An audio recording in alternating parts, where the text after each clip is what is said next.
¿Qué tal? Seguimos aquí haciendo análisis de constitución, amparo y suspensión. Ahora me quiero referir a otro de los aspectos que luego se complican en este contexto.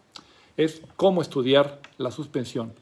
¿Cuáles son los elementos de la suspensión que tiene que tener en consideración un juez y cómo va a ser el orden de su estudio para facilitarlo, ya sea para revisarlo, ya sea para explicarlo, en fin.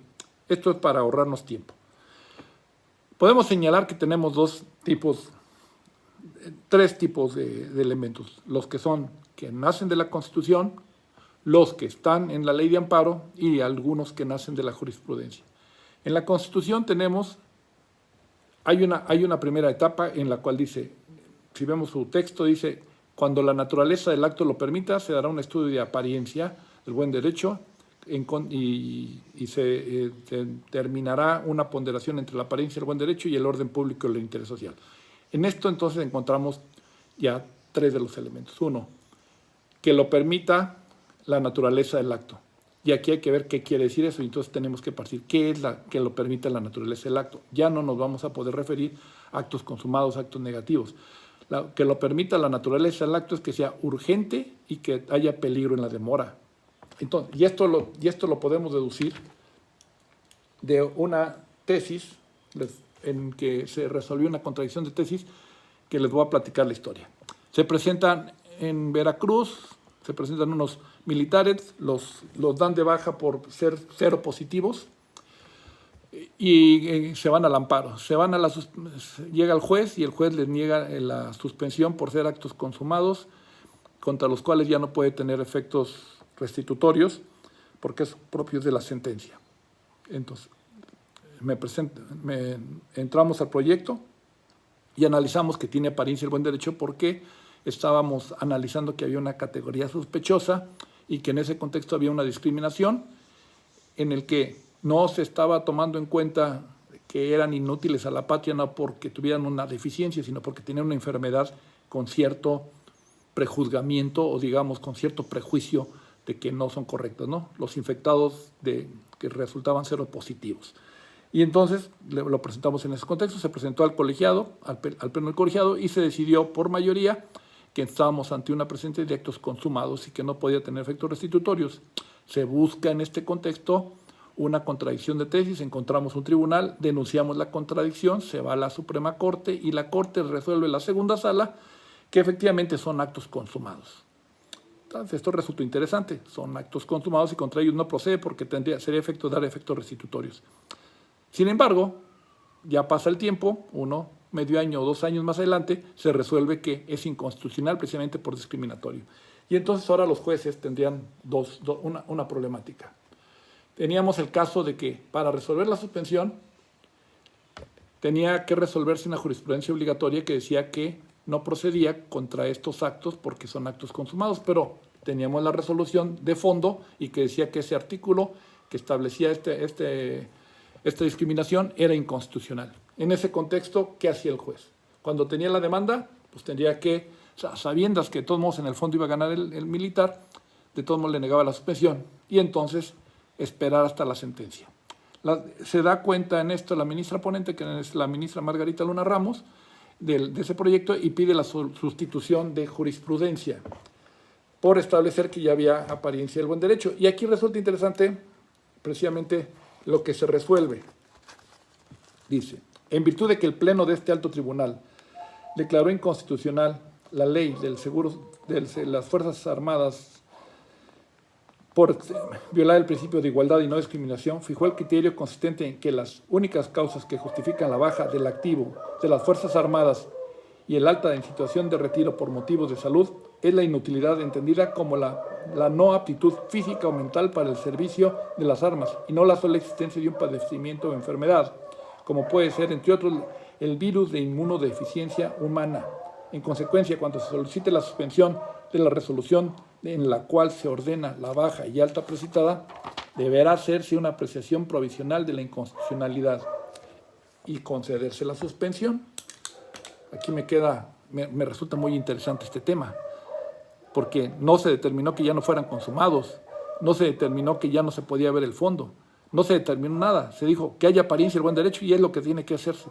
Entonces, no importa, en este caso, como ya lo digo, esta tesis vino allá a determinar que sean consumados, o sean negativos, o sean prohibitivos. Si ya existe, si ya tenemos, si tiene apariencia el buen derecho, eso es lo que en cuenta y tendríamos que establecer que se debe conceder la suspensión.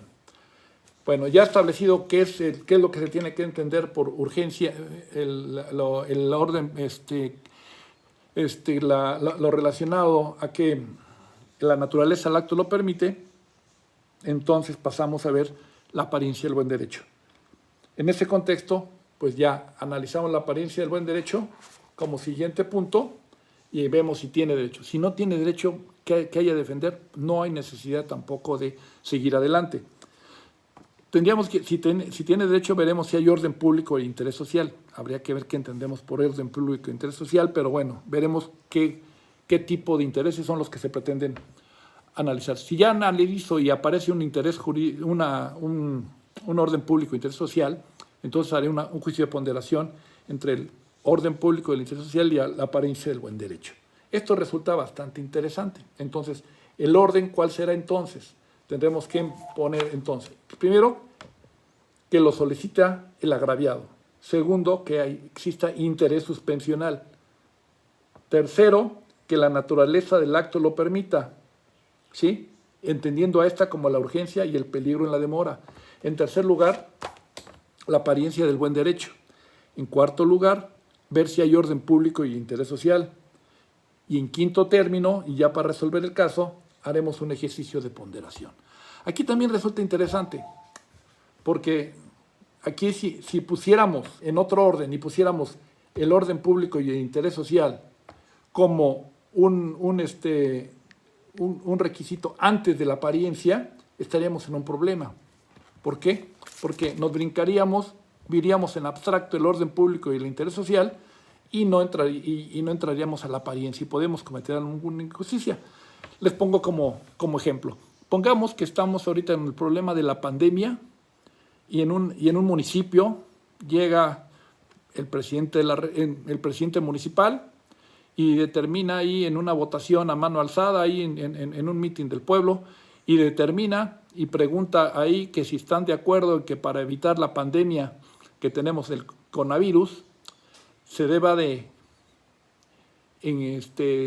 retirar o mandar a una reservación a los chinos del pueblo o a los chinos que se encuentren. Hago énfasis, es una orden a mano alzada, en fin. En este contexto llegan y detienen al chino del pueblo, al tendero, una persona que tiene más de 60, es hijo de chinos, pero vive en ese pueblo desde hace 50 años. Y lo detienen. Se pide el amparo contra esa detención y ese confinamiento. Aquí, y la razón que se da es que es de orden público y un ente social, y lo que se pretende es precisamente que para combatir la epidemia del coronavirus. A ver, y ahí tenemos un problema. Si yo lo veo de una forma abstracta, diría, pues cae precisamente de orden público y ente social, están tratando de combatir esta epidemia que nos está azotando. ¿Sí? Ahí está muy claro. Parece que estaríamos en esa hipótesis. Y ya entonces yo ya no vería la apariencia del buen derecho. Por el otro lado, el sujeto me está reclamando que es una discriminación, que es un acto privativo de la libertad, que las órdenes a mano alzada y por parte del presidente municipal en el sentido de encarcelar a todos los chinos es un prejuicio, porque él es una persona que es mexicano por nacimiento y que además tiene más de 50, no se ha parado nunca por China. Entonces no tiene ninguna razón, pero estamos hablando de un prejuicio. Pero al juez se le presenta y entonces diría, yo la niego. ¿Por qué? Porque estoy viendo el artículo 129 y en él dice, se denegará la suspensión cuando haya orden público y de interés social. Y dice, la fracción quinta dice, se impide la ejecución de medidas para combatir epidemias de carácter grave o de peligro de invasión de enfermedades exóticas del país. En abstracto, cae en la hipótesis, es una epidemia y en este caso hay que tratar de combatirla. No tengo No estoy dando más datos. El orden público y el interés social, y es lo que me interesa. En abstracto es lo único que veo. En ese contexto, si yo lo veo así, le niego la suspensión. Pero si yo estuviera viendo que estoy en un acto carente de fundamentación y motivación, porque no puede ser a mano alzada. Segundo, un acto discriminatorio, violatorio del artículo 1 constitucional. Y no hay una razón técnica que establezca que esta persona esté en estas condiciones, ni una ley que lo establezca, estaremos en un acto inconstitucional.